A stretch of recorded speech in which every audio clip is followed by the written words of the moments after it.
In this video, you're going to learn how to play the G major scale 2 octaves hands alone in the simplest, most practical way possible. If you're new here, my name is Jonathan Roberts, and here at the South Shore Piano School YouTube channel, we provide tutorials and lessons just like this to take the otherwise daunting task of learning the piano and making it much more simple and fun so that you can start making music right away. Now let's learn G major scale. We'll start with the right hand, and the important thing to remember is we're not going to try to memorize every single finger that we're going to play. We won't go 1, 2, 3, 1, 2, 3, 4, 1, 2, 3. You can already hear how confusing and overwhelming that can be. Instead, we'll simplify this into much fewer things to remember by using finger groupings. A finger group is the number of fingers that you play before a thumb goes under or a finger goes over. And so right hand G major scale will start with a group of 3. That means I start with my thumb, I'll play 3 fingers before my thumb goes under. So that's my group of 3, followed by a group of 4, and then I have my F sharp here in the G major scale. Thumb goes under for a group of 3,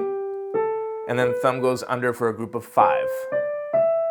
So altogether, those finger groupings starting from bottom to top go 3, 4, 3, 5. And then I'll follow those same exact finger groupings coming back. Group of 5, group of 3, followed by group of 4, group of 3.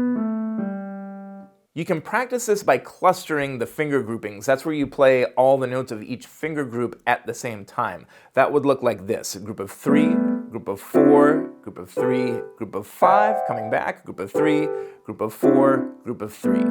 And that should make it much easier to play this scale the normal way with those finger groupings. Group of 3, group of 4, group of 3, group of 5, following group of 5 back, group of 3, group of 4, group of 3.